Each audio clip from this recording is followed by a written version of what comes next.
Tēnā rā tātou katoa, ko tue mai ki tēnei huitupa I te kaupapa o creating a one-sentence statement for what you do.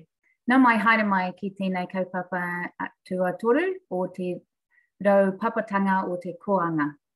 Nau te raudo, nāku te raudo ka ora ai te iwi.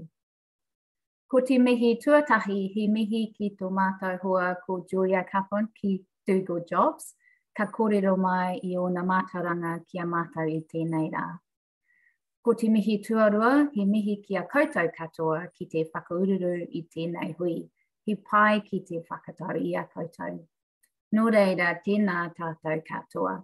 Ko Ronya Iversaho, he kai whakahaere kaupapa ki Hui E community Aotearoa. He karakia tīmatanga tēnei. Whakatakati hau ki te uru. Whakatakati hau ki te tonga. Kia mā kina kina ki uta, kia mā taratara ki tai. He ia ki ana te atakura, he tiho, he huka, he hauhu, tihei, mauri ora. So welcome everybody to our third spring series session. Today we're joined by our friend Julia Capon from Do Good Jobs, who will share her knowledge with us about how to create a one-sentence statement for what you do. So special welcome to you, Julia. My name is Ronya Ivers. I'm one of the project managers here at Hui E Community Aotearoa. We are a peak body for the wider tangata whenua community and voluntary sector. So today's session follows on from our previous two sessions on fundraising and getting grant ready. And it's really another opportunity for you to fill your kitty with more tools and tips on how to talk in a really succinct way about your organization, what you do and who you support. So all our sessions are recorded and available via our website at huie.org.nz. So I'd really love to know who you are and invite you to pop your name, your organization and where you're currently based in the chat. So please do that. We'd love to know who you are. And because we're recording this, Hui, we ask you to please remain on mute, but really invite you to keep your video on. It's lovely to see you all. So Julia will talk with us for the next half an hour or so about how to develop your compelling statement. We will then pair you into smaller groups in the second half of today's session, and we'll aim to finish at about 1 p.m, but invite you to stay on the call for a little bit longer if you have time and if you have more questions or would like to connect more with others on the call. We also really encourage you to make use of the chat function. So you please post any comments or questions and we'll try and pick them up as we go along. So without further ado, I'd like to hand over to Julia, who will also introduce herself. Okay, kui te wā, Julia. Kia ora. Kia ora tātou. Ko tangi te keo te maunga, ko te awa kairangi te awa, no te whanganui a tāra ahau. Ko Capon toku whānau, I ko Julia toku ingoa. That is my first attempt at ever having done my mihi on a live call before, so I hope that's okay. Feel free to give me feedback on it if I mispronounced anything. So I am based in Wellington. I have been here for 10 years and I call Wellington home, although I am originally from Gisborne, have spent some time in Dunedin and Christchurch, and now Wellington has captured my heart and has had that for the past 10 years. So that is a little bit about me. In terms of my background, I've worked for the past 15 years. I tallied it up the other day, realized it was 15. 15 years in the not-for-profit sector. I'd call myself a not-for-profit lifer. And I spent quite a bit of my early years doing marketing. So just lost you go. There you are. Studying marketing. So I went to university thinking, oh, I'm going to become a businesswoman, and had no idea of what I wanted to do with my life. I studied marketing. I have a master's in marketing and design and Spanish. And I left university after 6 years and went, what the heck am I going to do with that? And joined Trade Aid New Zealand in a marketing role. I managed to wrangle my way into a job there, my first marketing role, and it was incredible and life-changing. And from there, I've gone on to work for various not-for-profit organizations and started Do Good Jobs 10 years ago. So when I first arrived in Wellington, I was really struggling to find work that aligned with both my marketing skills and my interest in doing something that helped change the world, or kind of created or made a difference in the world. So that's where Do Good Jobs came from. I was sick of Trade Me and Seek and having to apply 101 filters, which you may all be familiar with as well. So that is why I started Do Good Jobs. And probably over the past couple of years, it's really become my main focus. I had a daughter 4 years ago, and since then, Do Good Jobs has become my main job. So I'm really excited to share with you some stuff around communicating and some techniques to kind of help with that.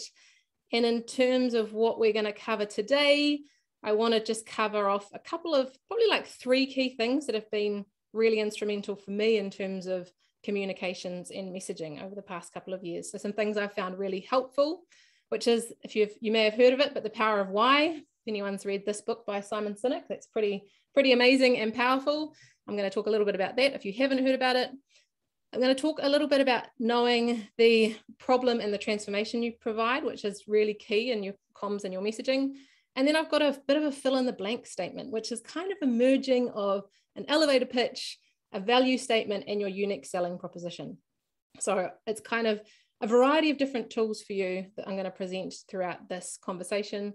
Hopefully some of them are really useful to you. It may be you just choose one of these and go and work on that after this call. But I can guarantee you that it will help give you more clarity in terms of what you and your organization do and who you're here to impact as well. At the end, we're going to do a little bit of opportunity and a breakout to practice whichever statement you choose and get some feedback, because it's not, I believe, until you start saying it out loud and talking with people and getting feedback that you can really start to nail your messaging. So just before we go any further, here's a few things to keep in mind. I like to say this because I think it's really important to say. In 30 minutes, I can't tell you everything, but what we wanted to do right now is just be okay with being a work in progress. You don't have to have it perfect right now. There is a real joy in time constraints. So if I say to you, I'm going to give you 1 minute or 2 minutes to think through what your whatever statement is, you might go, how could I possibly do that? But actually, sometimes when you have less time, you can actually create something that just flows more easily than trying to sit down for hours on end, wordsmithing something. So just let it come easily and use the power of the time constraints that we've got today.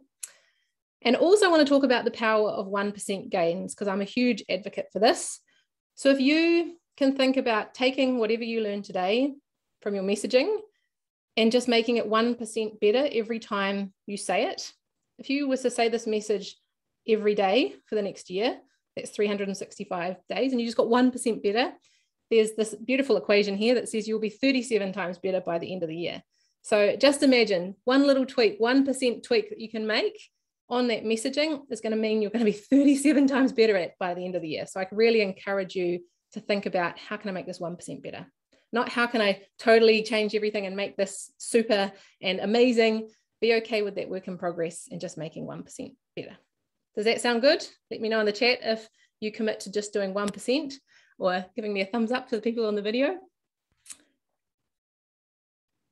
Cool. So this is where recently I've kind of realized, oh, we get quite bogged down in our messaging in the for-purpose space, and in the process, we speak to no one. So this is a group that I follow. It's kind of US based, but it's in the not-for-profit sector, and someone shared their mission statement, which is working on our mission statement thoughts. Our purpose is to inspire hope by providing support as well as engaging with the community. Okay. I'd love to hear in the chat, because I want to get some more chat from you guys. What do you think is wrong with this message or mission statement? I'm trying to make sure I can see all of the faces that are here on my screen at the same time. Feel free to add in what you think is missing. Yeah, where's the who and the why exactly, Tess? Doesn't say what they actually do. We don't know what they do. Yeah, it's a lot of what. Like, what do they actually do, right? The type of community they work for. It's very passive. Yep. Vague. Could apply to any group. Yep. So it really misses that whole why they do it. Why do they want to engage with the community? It misses how they do it. What kind of thing do they do? And it misses what they do. So the service that they provide. So there's a few key things that are really missing from this statement. And you can see 138 people also agreed that it was maybe had a few things lacking in it. And provided suggestions, which that person probably got rather overwhelmed with. And I suggested one of these tactics that I'm going to share with you later on. It's the last one, number 3, that I think will be really powerful.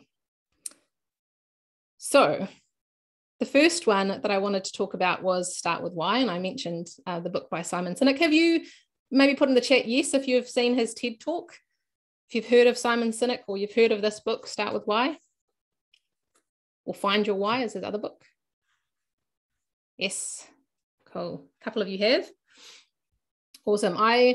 If you haven't read it or if you haven't checked out his TED Talk, I would definitely schedule some time into your diary to do that, or make this your summer reading, because it is super inspiring. Every time I read it, I get something new and more out of it. But he is an author, a motivational speaker. He obviously did his quite well-known TED Talk. And he has the book Start With Why, and the other book is Find Your Why, which actually gives you more exercises around finding your why. The Find Your Why may be more useful after you've watched his TED Talk as well.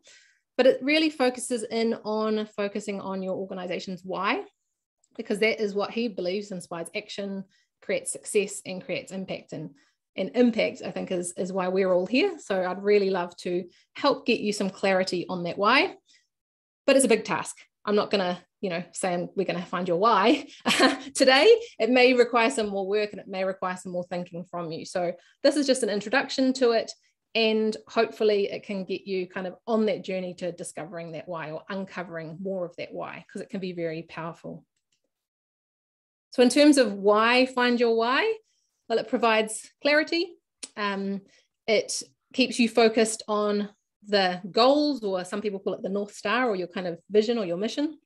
It inspires you to take action in challenging times. And I think most of us have had pretty challenging times the past couple of years. Provides a case for support. So if you're wanting to get funding, it kind of really helps inspires others to join you in terms of volunteering. And it helps guide decision-making.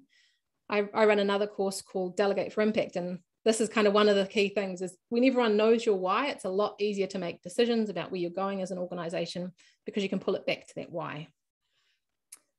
So pretty much if I summed up all of his book, for those who have read it or who've seen his TED Talk, you probably know that this is what Simon says pretty much all the time.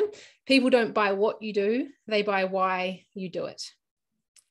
And I like the reframe of, for our sector, people don't donate to, volunteer with, or support you because of what you do. They donate, volunteer, support, whatever it is, because of why you do it. So I think that's really key for us to think about. So when you think about your messaging, are you telling people the what? Like we provide emergency housing, or we provide youth education, or whatever it may be. Are you talking about the what, or are you talking about the why that you do it? So this is really rapid, quick fire on the why, but Simon's other key piece of his Start With Why book talks about the golden circle, which is most of us know what we do. I'm sure you all know what you do, the services you provide, the ways in which you do it. And then we know the how we do it. So, the way that you operate, maybe your values. So for Do Good Jobs, if I said what we do, we run a jobs board. That's one of the things I do.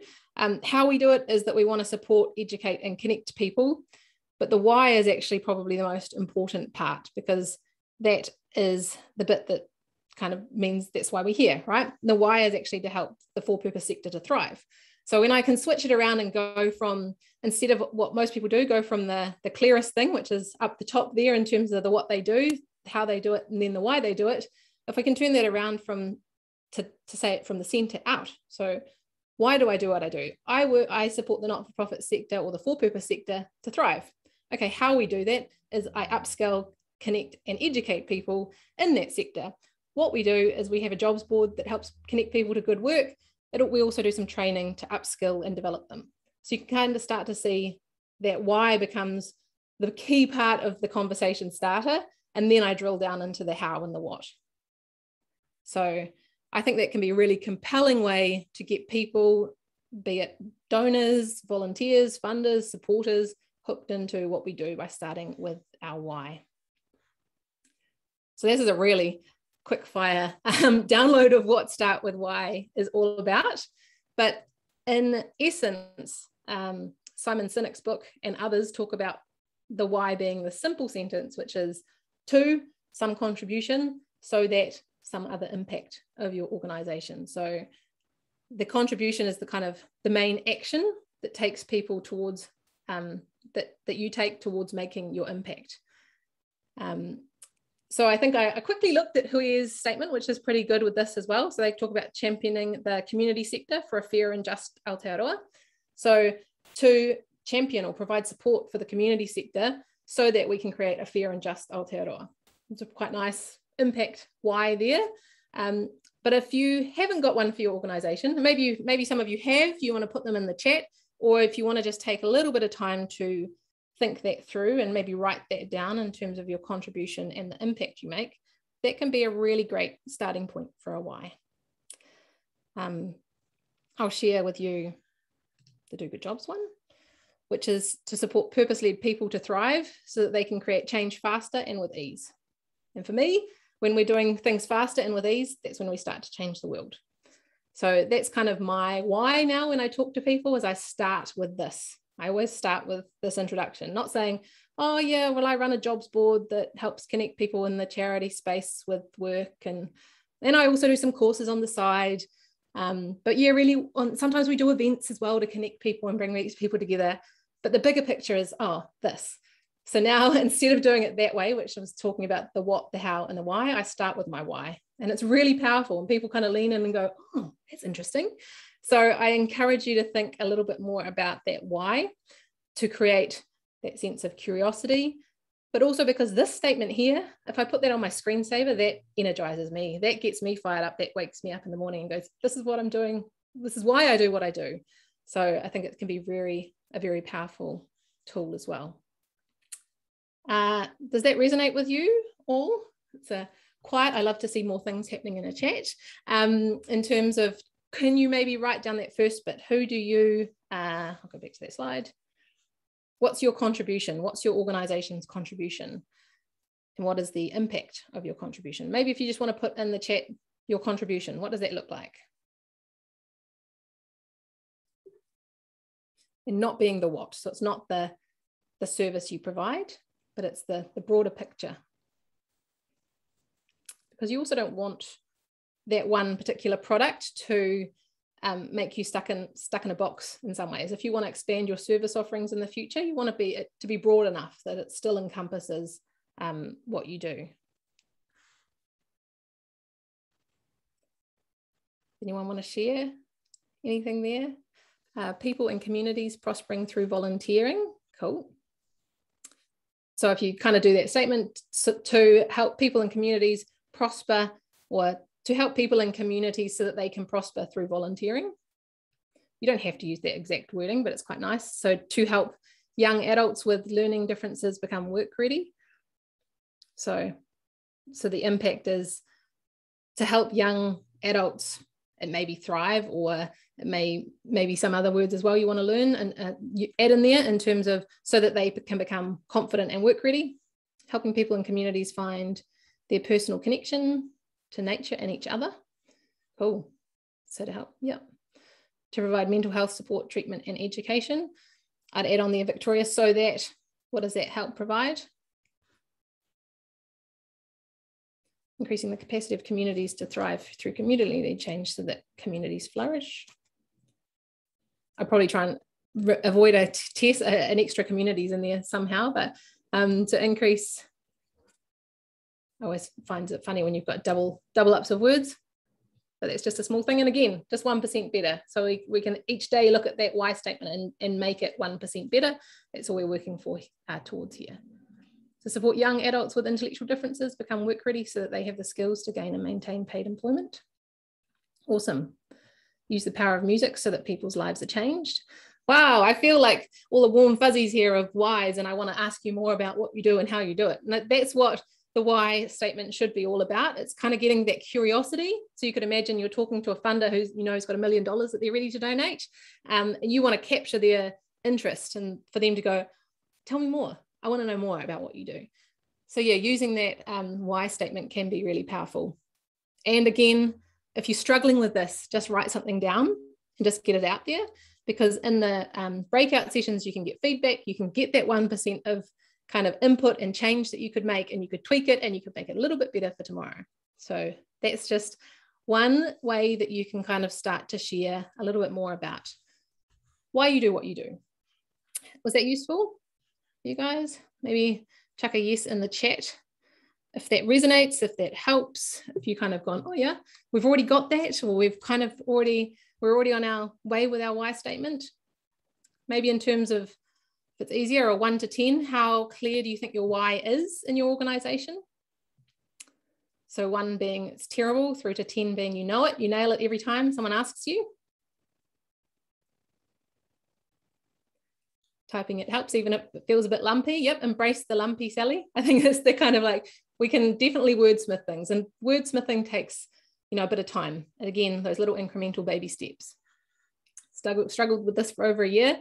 Bethany, sometimes when you have those time constraints and you just get something out, it can be the right thing as well. It's amazing how having a time constraint to kind of go, tell me your why works. But that's the situation you'll be in when you're talking to a funder or someone who might want to support your organization too. Cool. Took us 6 years to get our current statement. And that's why when I saw it, I was like, yeah, that's really good in terms of the why, Rochelle. It's awesome. Cool. Okay, so the number 2 way in terms of communicating things is really thinking about the problem to the transformation.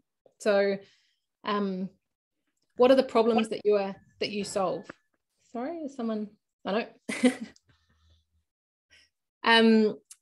So what are the problems you solve and the transformation you create? So I like to think of finding 3 problems. What are the 3 problems you solve for people? So I just wanted to cruise back on the chat, because some people, what are the 3 problems you solve, Sian, around helping people and communities find their personal connection to nature and each other? Why? What's the problem? They're probably disconnected from nature. You know, thinking through the kind of couple of problems that they have. So Tess, increasing the capacity of communities to thrive through community-led change. What is the problem in our communities at the moment? Probably disconnection or whatever it may be. So really thinking about 3 key things that are problems for the people that you serve. And maybe you need to ask them if you're not really clear on them. If you haven't got 3 and you're not really succinct on them, it might be doing a survey of the people that you serve to say, before you accessed our services, what was the problem that you're facing? Or what is the current problem you're facing? Just finding out what their biggest struggle is can be really, really powerful. And then in terms of the transformation, think about 3 ways that you transform their lives. So I'm just going to jump back up on my other screen, sorry, to look at the chat.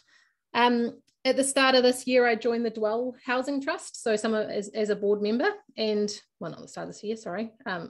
Start of last month, I joined the Dwell Housing Trust. And so one of my roles as a board member is just to kind of think with a marketing and comms lens around what they do and who they help. And coming in fresh, it's really useful because I can kind of see things in a different way, and I've applied some of this thinking to what they do. So what is the problem for Dwell Housing? Well, most of the people who they work with, they're paying 60 to 80% of their income goes on rent. They can't access good, affordable housing for their families in a location where they need to be to sustain their jobs and go to have good schooling for their kids. So that's kind of the problem. And it's really nice when you've got that problem, because you can also say, well, the transformation we provide is we provide a home that's quality, that's healthy, with a supportive landlord in a good location. And that gives them in terms of, so that's kind of that what, in terms of what we give them. But the transformation for them is huge, because it gives them safety, it gives them peace or a space to be with their family. Maybe they were living with a few other family members in the past, but now they've got their own family space. They can start to dream about the future and get aspirations for the future. They can get into good schools and they get a good night's sleep. So that's kind of the problem to the transformation. So it can be a really powerful thing to think about too. And that transformation, I find, is really exciting. That gets me excited. That's why I've joined this board, because this is the thing I want to, the kind of kaupapa that I want to be supporting as well. So that's another little tool you can work through. Maybe you're even talking with the people you serve or talking with others in your team just to go, hey, what is the core problem we're solving here? And most of you will probably know that. So Bethany said the youth sector is under-resourced. young people and people that support them are often overlooked. So Bethany, I'd even say the youth sector is under-resourced, so maybe changing that around to, from a youth perspective, youth feel like no one cares about them or no one's got money for them. Maybe changing it around to being less kind of passive to being more, I suppose, active, saying actually the youth just feel abandoned, whatever it may be, that kind of maybe something that they say as well, using their language can be really powerful. Young people and the people that support them are often overlooked. So yeah, I think you can start to kind of pull out that problem in terms of what they feel. So really get in the shoes of your the youth that you work with. And then that transformation that you provide as well. So Diane said the problem is that young adults with learning differences are not prepared for paid employment in the way that their neurotypical peers are. So it's not an equitable playing field. So again, Diane, kind of thinking in their shoes, what's the problem that they see is like, I'm never going to get a job because of the way that I am, because of the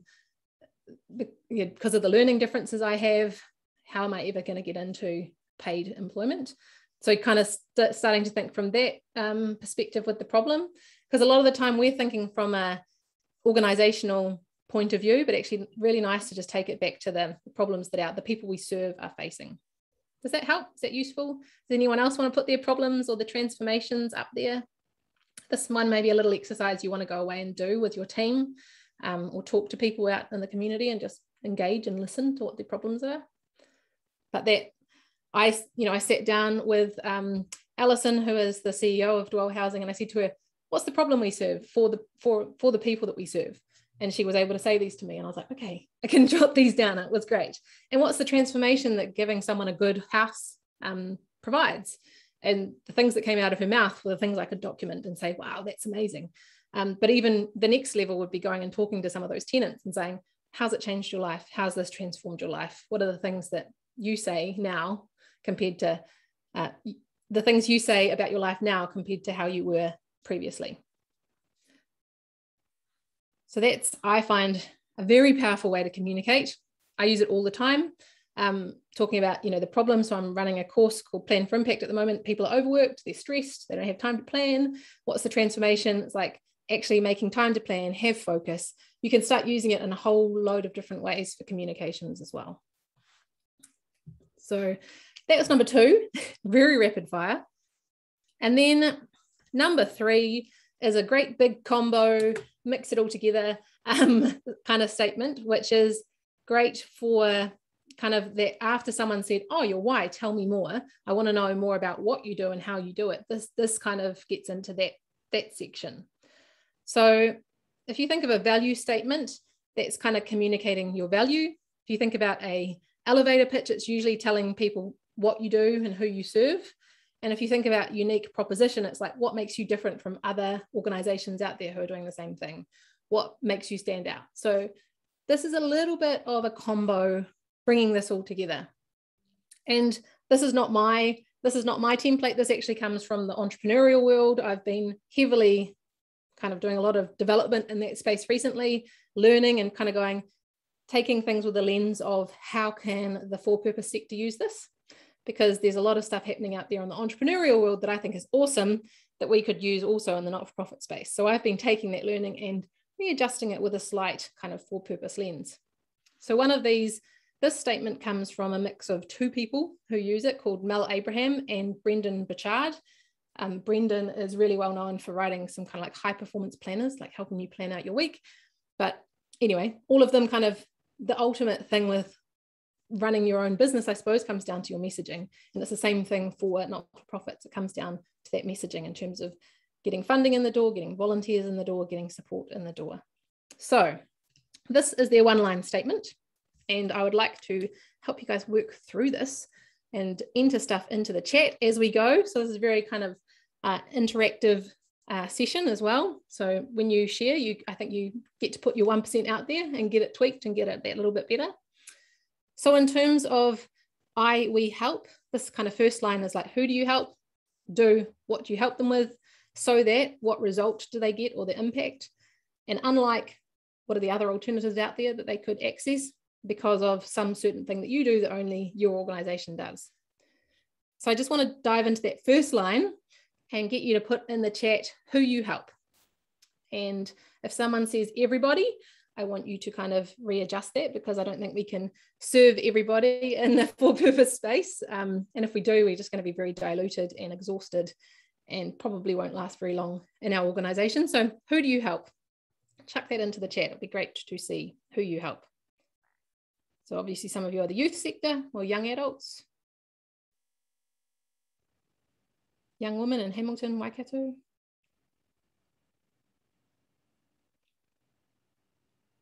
This should be the easy bit.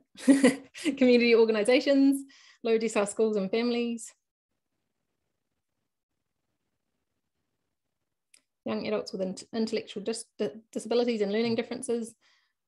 Glass Ceiling Arts Collective, so you help young people with disabilities and their whānau. Cool. People in groups and organisations working in or wanting to work in community-led ways.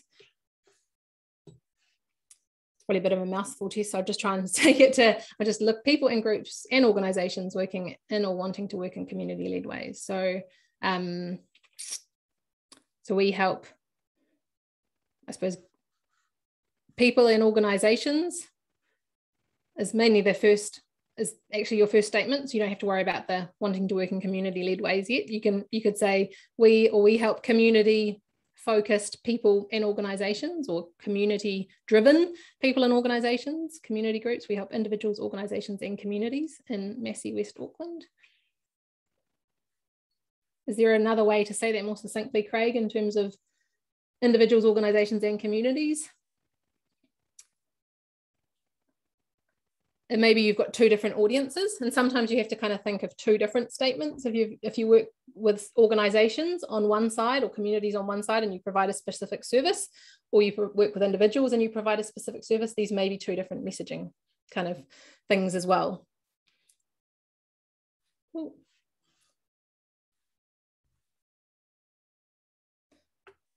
Children, youth and adults with anxiety related issues.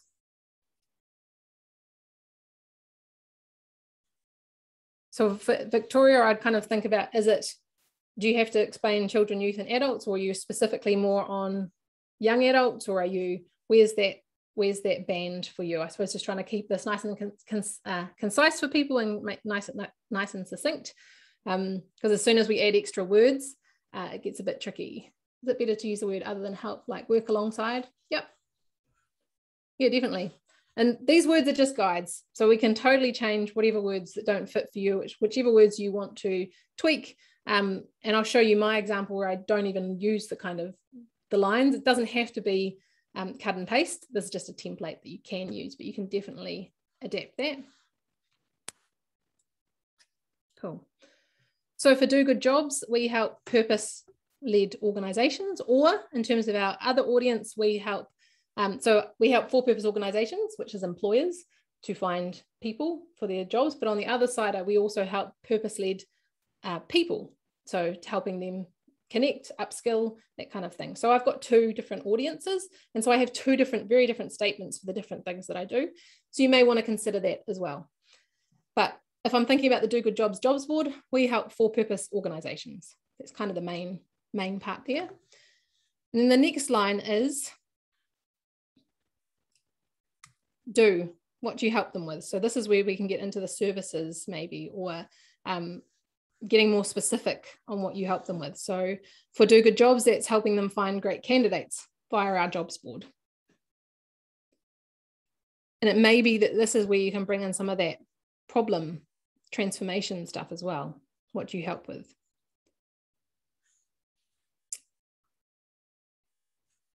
Does anyone want to put in the chat what you help with? Digital technologies. Awesome.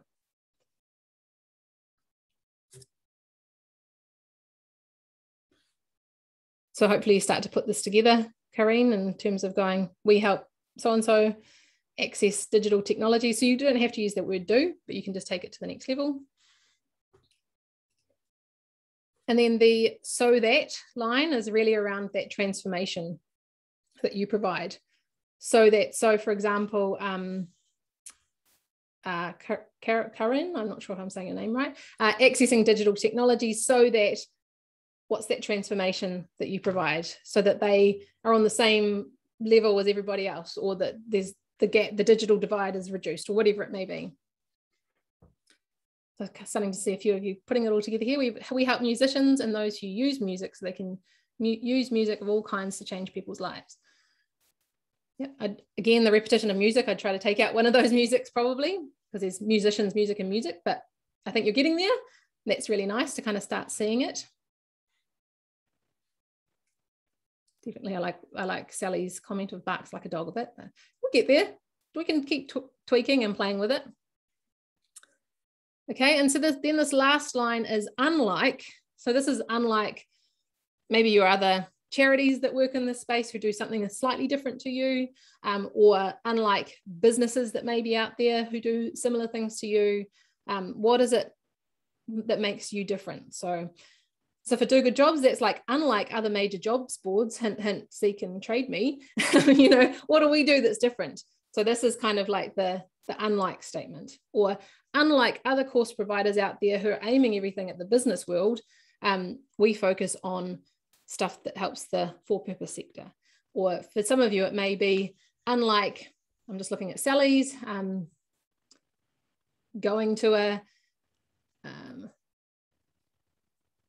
concert or accessing a tutor for music, or whatever it may be. I'm not sure who your alternatives are, but maybe put some alternatives into the chat so we can start to see who are some other, maybe your other alternatives people could access or use, or your competitor, or other charities in the space who do something similar but not quite the same as you.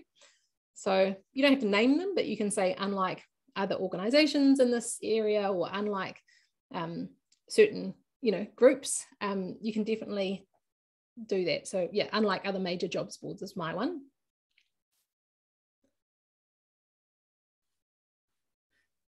Alison, you can definitely change this as you want to go as well. This doesn't have to be in this set formula, but this is just a helpful way to kind of say, who do you help and what, which is kind of the elevator pitch. The what result you get, which is the values and that kind of transformation. And then the alternatives and distinction is, I don't know if you've heard of the unique selling proposition that companies will say that they have, but that's essentially saying what sets us apart from other people. And I think what sets you apart from other people is really key for funding applications as well. So what is it that sets you apart from another organization who's put in the exact same request for the same funding? What is it that makes your organization distinct from them? So if you can think in that regards too, you might start to see alternatives or distinctions. Yeah. So for me, in terms of the Do Good Jobs one, it's more than a sentence, sorry, it's more than one sentence. I lied on the title for this call. We help purpose-led, this is for the jobs board, because I have two parts to Do Good Jobs, but the jobs board, we help purpose-led organizations, I took out the word recruit candidates via our job board so they can find values-aligned team members to help them reach their vision. Unlike other big job boards, because of our values-led community of job seekers, we provide quality candidates over quantity, helping shortcut the process to find the right hire. So that's kind of the statement. Again, I can keep tweaking this and I can make it 1% better probably as well. The use of candidates is in there a few times, and values, but yeah, just starting, using that as a template to get you started can be really useful. And then the next step in terms of getting it perfect or getting it closer up the ladder is practicing it, and also sharing it with others in your team. So that template can be a really good exercise for your board or your volunteers or your team to do it alone and bring their statement together and kind of start picking out words that resonate. Or maybe you could do it as a post-it note exercise, like we help, and then post-it note all the different types of terms you might use for the clients or the people that you serve. So you can start to go, oh, that one's the best word and we can use this one. So kind of using it as a post-it note exercise can be a really great way to do it too. Yeah, see where people are different, see where people are the same, and where you can start kind of singing from that same song sheet, because that's what makes your messaging more powerful, when everyone around you is saying the same things, rather than one person saying something a certain way and someone saying something the other way. And I definitely, when someone says a message from my organization in a different way to how I would, I go, oh, I'll take that bit and I'll tweak it. So it's really good to kind of have one core central statement that you have all together as well. So those are the three. We have the why, finding your why, that problem and the transformation, and then that kind of one-line sentence there at the end. So that was very rapid, quick fire. You may be feeling a bit overwhelmed, or you may be going, oh, I've got to go away and think about this. But what we're going to do next is actually get you into breakouts where you can share that first iteration. It's just your first iteration, and get feedback on how you could tweak or adjust some of these pieces. So I think Ronya was going to put us into breakouts of 7 minutes. Have we still got 7 minutes, or have I run over? We have 7 minutes, but probably just for one round. Yeah. Okay. So in these sessions, there'll be 3 people, and you're going to allocate a timekeeper to keep really tight, close rein on that, so you all get time to communicate your message. You're going to share your one-line statement, or if you prefer, your why, and then the listeners are going to just give some generous feedback in terms of let you know whether it was worthy of a tell me more or whether you need to tweak and adjust it a little bit.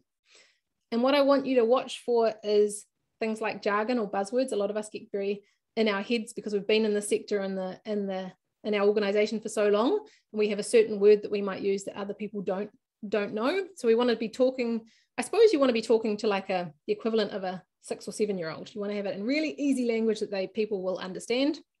You want to avoid long words. You want to avoid the passive voice, and you really want to focus on the people and the things you serve. So making sure that that is focused on the people that you're there to serve, I think is really key. So let's do this one last thing, which is out of those 3 techniques that I shared, I'd love to hear something that made you go aha in the chat. So if you are happy to put something in the chat around which one of those was useful to you, which was most which helped or might help you going forward with your messaging, pop that into the chat box so that we can see what was most useful. Maybe it's not all of them, maybe you just want to choose one of them. If you're able to share, that gives really good useful feedback for us as well. Then the other thing is, what could I do better? I'm always keen to hear feedback because I want to make things 1% better. So feel free to give that as well. And also celebrate you for trying to make that start on the messaging. And hopefully time constraint has helped in some ways as well. So feel free to pop them in the chat. But I'm going to pass over to Ronya to put us into groups and get feedback from your peers around your messaging. Wonderful. Thank you, Julia. That's really great. I hope everybody's taken lots and lots of notes, but we will also share those slides with you afterwards. So I've set up about 4 or 5 rooms with 3 people in each. 1 or 2 might just have 2 people. So we'll keep you in the room for about 7 minutes, and we'll give you a time when it's about a minute out, and invite you to then come back into the main room. So I'll open those now, and you'll just click join when it pops up on your screen. So it should all come up now. Wonderful to see you all back. I hope that was useful. It's always good to see that people stay until the very last second in their breakout rooms. So hopefully that means it's been useful. So we'd really love to hear just really briefly in the chat what you've kind of taken away from your breakout session. Has it been useful? What did you get out of it? And perhaps what are your next steps? What other things? What are you going to do with your draft statement or your statement going forward? So love to have some feedback in the chat if you would like to, and then briefly talk about a couple of other opportunities coming up too over the next week that will hopefully help you expand your understanding and your knowledge around some of the planning aspects and some other opportunities as well. Yeah, and I suppose the key thing is, did it leave you, when you listen to the people in your group, asking, tell me more? I want you to tell me more. I think that's the key takeaway. It's like, we want to get that curiosity in people and engage them in some way. Yeah, cool. It sounds like Victoria's happy to chat to help maybe Sally and Mike with their messaging. which is cool. I think it's really nice to be able to talk to people who aren't necessarily in your bubble of your work and engrossed in your work sometimes, just to give a different perspective from an outside perspective looking in. I think that can be really powerful. So I do encourage you to talk that through with people. Yeah, and those next steps, what are you going to do from here with that messaging? Anyone want to put in the chat what their next steps are?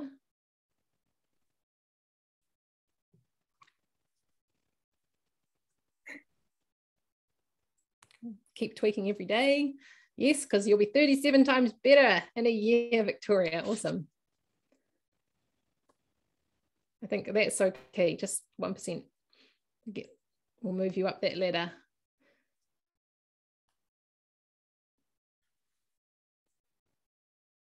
Get more pushy about our team spending time on this. Awesome. Yeah, and to make it a fun collaborative space, maybe going through that one line template, or whichever one that you like the best. We found the format useful. Cool. And all those formats are just, starting points as well. So you make it your own, make it resonate with you, make sure that you feel it and that you get excited by it too, because it's really key.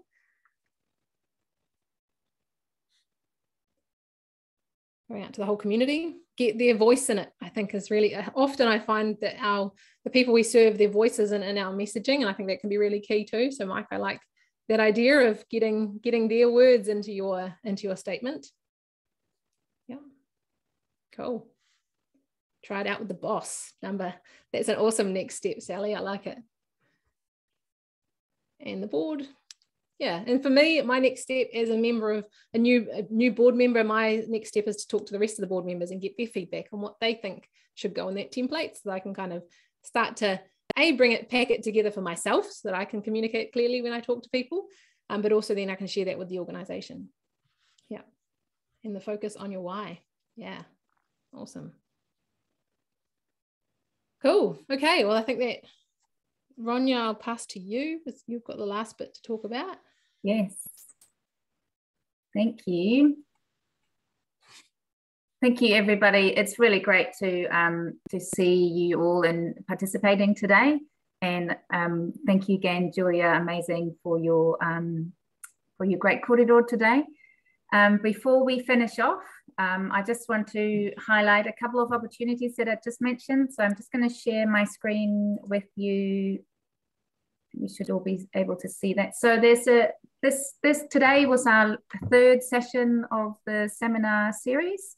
And next week, we're doing our final session. Finish off on a high note, and we've invited some really wonderful speakers from our local communities to share their story and the impact they have on their whānau, friends, school, work, and their community. So invite you to come along to this next Wednesday at 12 o'clock, on the 1st of December. It's a free event, again, similar to today, an hour session.